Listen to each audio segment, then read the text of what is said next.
Hi and welcome. And today I'm going to talk about what I think the state of the presidential election in the United States is as of October the 29th, 2020. We're 5 days out from the presidential election.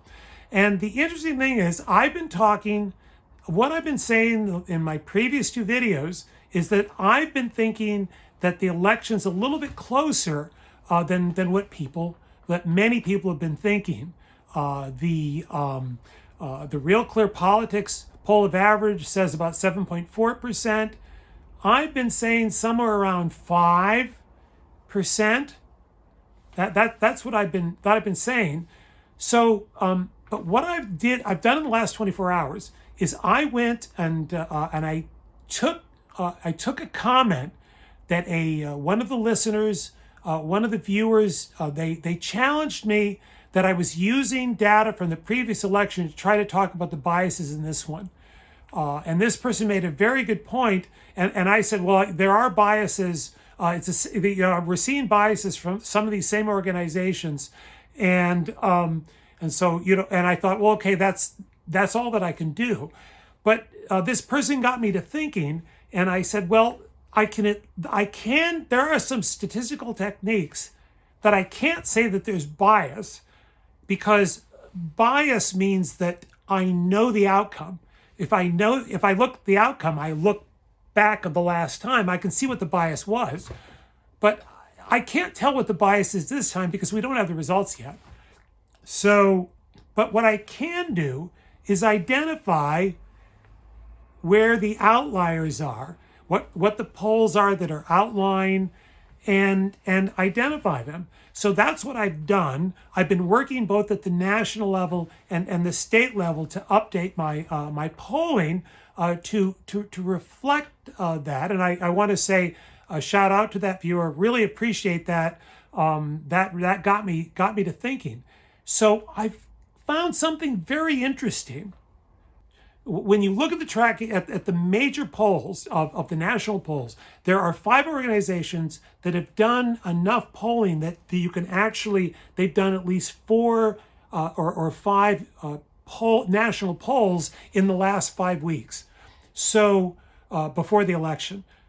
So those organizations are getting a pretty good idea. They've been doing it over and over again. So you would think that those organizations would have a pretty good idea of what the state of the election is. So when you look at those polls, you see that there are 3 that are kind of clustered, and one of them IBD-TIPP, and the second one in that group is the Hill Harris X poll. So, and then there's a third which I'm not familiar with. I'll look into that and report on that later. Then you have the Rasmussen poll, and it's tracking a couple of points above those polls. And then you have a poll, a Reuters Ipsos poll, that's about 4 points shifted towards Biden. So when I take into account those shifts and I focus on those 3 polls that are kind of clustered together in the middle, I come up with a model, and you can see it in the back here, right there, that Biden is currently up by about 4.1 percentage points, and that I'm forecasting that to shrink to about 3.2 percentage points by election day. But what I'm going to show you is there's a big disconnect between that and the state polls. So, but what I found, there were a number of other polls, the national polls, and I looked at that.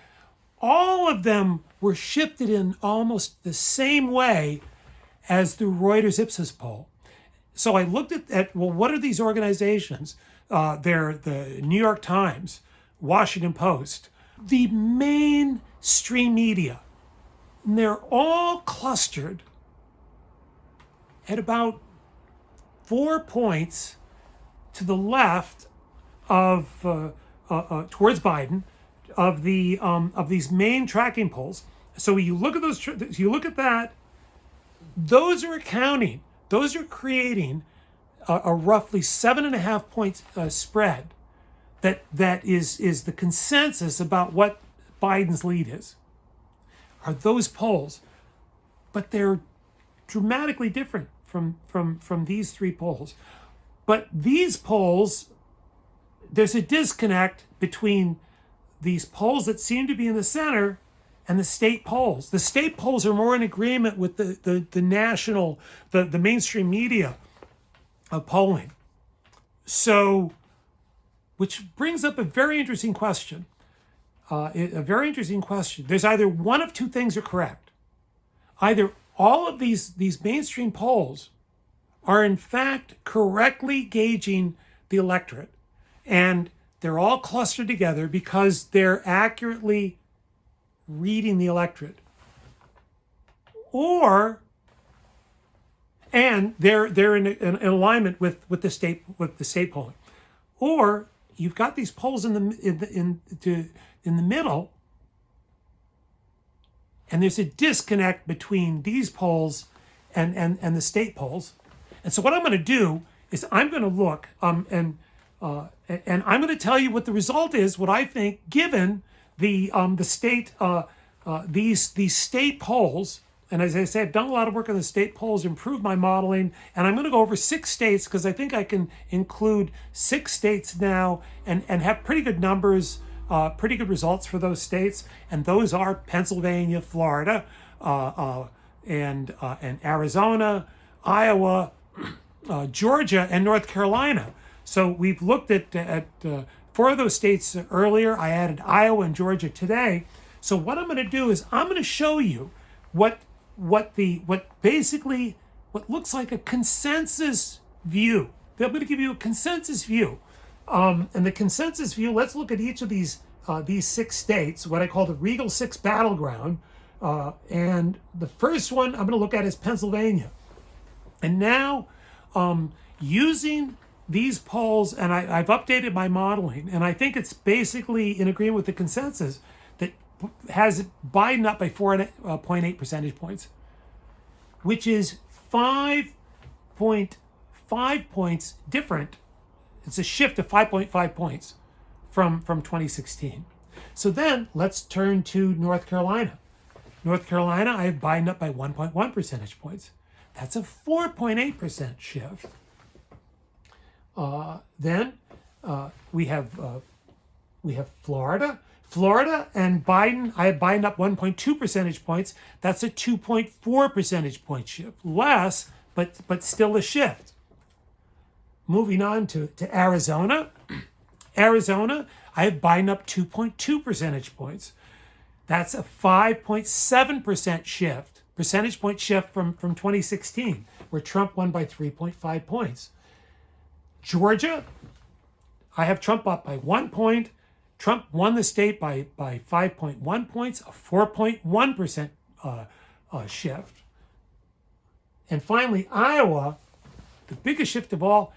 The consensus is that based on these consensus polls and my modeling based on that, Biden's up by 0.1 points, is the slimmest of margins. But Trump carried the state by 9.4 percentage points. So, and that's 9.5 percentage point shift. So all of that says that makes sense if these mainstream media, the 7.5 roughly point margin, all of that makes sense. But if my 3.2, the 4.1 now going to 3.2 by election day, if that is the correct, if that's reality, then something's very wrong.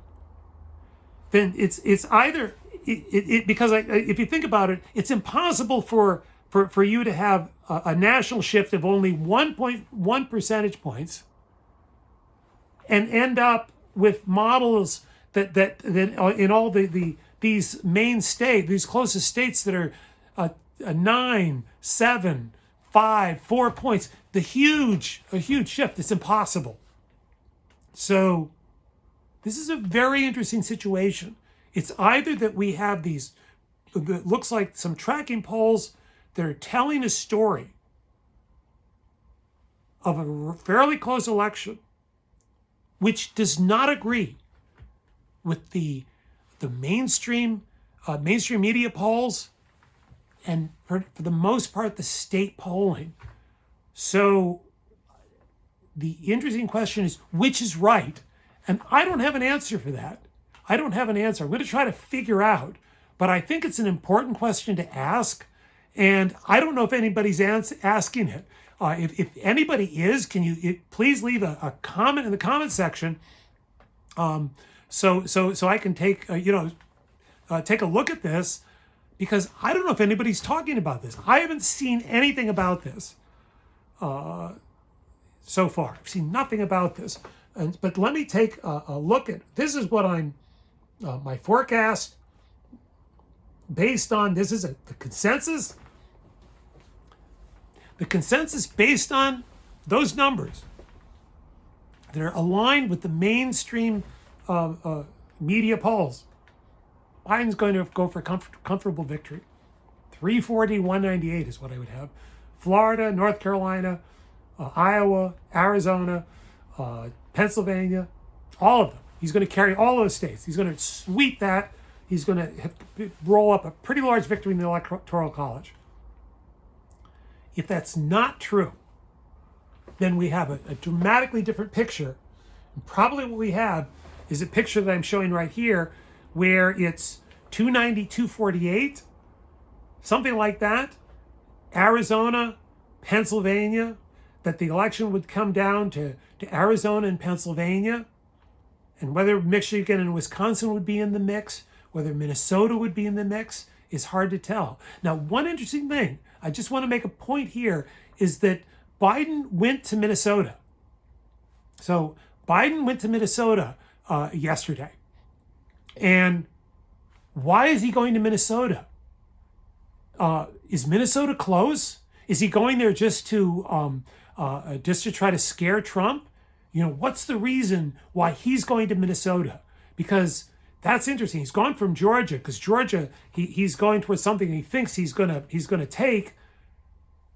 But Minnesota should be, if it's a 7.5 point margin, that Minnesota you wouldn't even worry about. So why is he going to Minnesota? So I'll leave it there at that. I think that the election's starting to get very interesting, but in a way that I didn't expect, because there really is this disconnect, and somebody's wrong. I don't know who's wrong.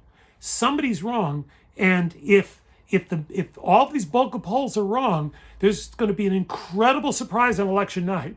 So want to consider that. I'm going to continue looking into this. So please come back. I'm going to be continuing to have these videos every day. Please hit the like button. Please subscribe to the channel so you can get notifications of my upcoming videos between now and Election Day. And thank you for watching. And please, if you think this is interesting, share this with your friends and contacts. And thank you for watching. And we hope to see you next time. Thanks. Bye.